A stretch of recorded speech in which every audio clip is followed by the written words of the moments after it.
Assalamu alaikum and welcome to Motivation, the show where we help you become the best version of yourself. My name is Muhammad Kesam and Jazakallah for joining us on this incredible journey that we call the MPH series. This is the third episode where we are going to deal with understanding why we respond the way we respond. I hope that each one of you has taken the previous two methods and are implementing it in your daily routines, whether it is the bullet method by emptying out your gunpowder, or whether it is the water bottle method and the family is sitting around the dinner table knowing that they are using their emotions in the correct way without wasting their emotions, without throwing that water on the floor. And I hope that we have gotten rid of the grudges, the jealousy, the envy, the bickering that we have within us. And I hope that we are using our energy to become the best versions of ourselves. I hope that we are using this energy to be able to change the lives of our household, our neighborhood, our community, our society, and our country as a whole. So we need to really introspect, as we spoke about, looking for gold within ourselves so that we can come out on the other end healed, beautiful human beings, serving our purpose in this world, making sure that we do not harm the next person, watching the words that come out of our mouth, understanding that despair should not be a word that we use in our vocabulary, because we want to be optimistic. We want to be positive. We want to know that no matter what the outcome was, that was the outcome that was supposed to happen. But we need to put in the hard work. We need to put in all our effort in the process. We need to understand that the man who loves walking will walk further than the man who loves just the destination. So we need to keep on walking, and yes, we reach our goal and set a new one, walk to the next goal, take a view from that goal, walk to the next one and carry on. And this is a goal-orientated life. This is the life of a believer where all we want to do is just become better and better until we get to that point where our time in this world is now up and we have left behind a legacy where someone says that I am who I am because of that man that is laying in the ground there today.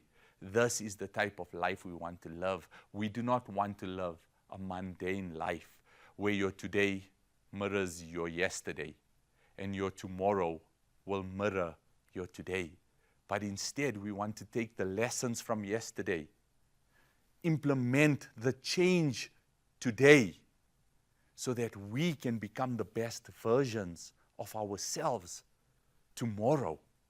But how can we do that if we don't understand why we react the way we react? We've spoken about the triggers, we've spoken about the emotions, and both of those have a chemical reaction in our body which triggers our nervous system into two systems. And this is what I want to speak about today. System 1 and System 2. And I want you to stay with me, and I want you to visualize this with me, and then I want you to internalize and ask yourself, how often am I living in System 1, or how often am I living in System 2? And what is the difference between the two?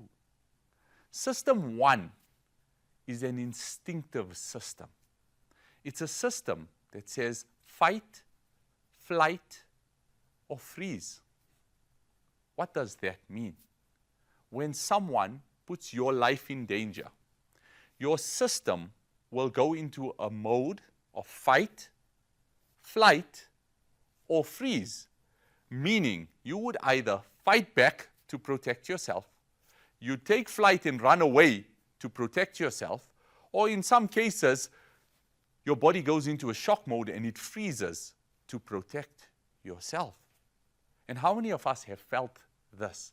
How many of us have actually been put into life life-threatening moments on a daily basis, where that system needs to be activated all of the time, where you are constantly fighting, taking flight, or going into a shell shock mode. How many of us really, truly have our life put in danger on a daily basis, that our system has to be in that mode? But what if I were to tell you, this is the only mode we know? This is what we do on a daily basis, because we see words, actions of others as a threat on our life. When someone says something negative to you, you automatically take it so deep inside of you that your entire nervous system feels as if your life is being threatened. Now, this system was beautifully designed by our Creator internally for us, for moments of danger. When the hunter would go out, the system would need to be activated, because his ears would need to be open, his eyes would need to be open, constantly looking for danger, looking for the animal that he needed to hunt. And he goes into system 1, which is survival mode. But when he comes back home with the meat that he has hunted for, he switches off, and system 1 then switches off, because the body cannot remain in system 1 all of the time. Now, system 1 is a very depleting system. It will deplete your energy, it will deplete your cognitive ability, it will deplete everything around you, because you are constantly in a state where you feel that your life is in danger. Every word said to you, every comment under your Instagram post or your Facebook post is taken as an attack on your life. So what do? We fight. We take flight. We freeze. We want to argue back, because we want to prove our point right. Because we feel that if we prove our point right, our life is safe. Why do we let the ego take over? Why do we let the ego get the better of us and make us believe that our lives are actually in danger? What if you just took those words in this ear and out that, and never let it set into your heart? What if you took those words and never allowed it to trigger your system?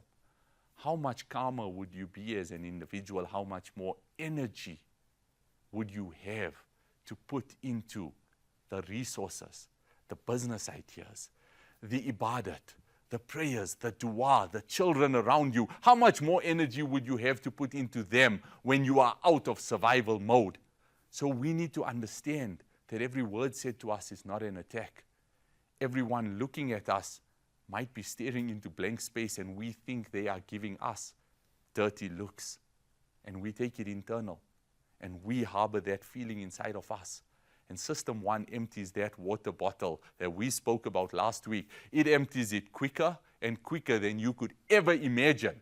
Now imagine, from the minute you wake up, you are in fight or flight mode, you are in survival mode. How exhausted will you be halfway through your day? And then ask yourself, why do I constantly feel exhausted? Why do I always have tension and anxiety? Why am I constantly on my nerves? What does it mean to be on your nerves all of the time? It means to be in survival mode. So ask yourself, do I need to remain in the system? Is my life being threatened every moment of the day, that this system needs to be activated every moment of the day? And I can guarantee you that if you are true to yourself, the answer to that is no. I do not need to be in that system. And our default mode has unfortunately become system 1, when our default mode was supposed to be system 2, which is known as the rest and digest mode. A mode where we sit back and analyze something first before we respond to it. Take 10 seconds and allow the emotion to settle and the cognitive ability to take over before the words come out of our mouth. And know that when someone says something to us, our life is not in danger. Imagine system 2 being the parent and system 1 being the child. And the child is throwing an emotional tantrum. And the parent tells the child, your life is not in danger. I'm here with you. I'm here to protect you. Come here, let me hold you, and know that we do not need to respond this way. System 2 is the parent of system 1. And system 2 is the default mode that we need to start switching our mindset into. And one of the easiest ways to switch into system 2 mindset is to wait 10 seconds before you respond. Why 10 seconds? Science has now proven that it takes 10 seconds for us to register what is being said, filter it through our cognitive ability, and make sense of what is being said without our emotions being involved.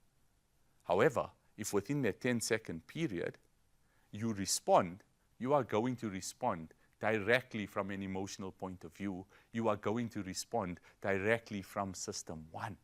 And as we spoke about the marshmallow theory and delayed gratification, we need to work on waiting those 10 seconds before the words come out of our mouth. And that is even if it's necessary for the words to come out of our mouth. So ask yourself, how often before someone was done with a sentence was I already responding? And how often did I learn to really listen, take it in, filter out what was good for me, and remove what was bad for me, and respond in a beautiful, kind manner, knowing that my life was not in danger, that I do not need to respond in system 1. I do not need to deplete my entire nervous system just based on what I deem to be life-threatening, because I cannot control my emotions, because I am triggered and my gunpowder is filled to the max, because no matter what happens, I just want to explode with anyone who says anything to me. And then those closest to us get the worst of it all, because tomorrow they might still be there and they'll forgive you. And have you ever found yourself being kinder to strangers than to your loved ones? That is because sometimes we don't understand what it is to be loved, and we do not know how to receive love, because how can you receive love in survival mode? So maybe it's time we switch off system 1 and keep it there for those emergency moments instead of depleting it on a daily basis, and switch over to system 2, where we know our default mode is to have the cognitive ability to be able to respond beautifully, to choose the words that we are going to say, and if it is good, say it, and if it is not good, let's remain silent. You know, when we were in school, there were signs up everywhere that says silence is golden. And I always thought that the teachers just wanted us to be quiet. But now I understand the reality. Silence is golden, because it is in those moments that you allow your emotions to settle and you speak from a point of cognitive ability. So be careful with your words and choose system 2 over system 1. This is motivation. And let me motivate you.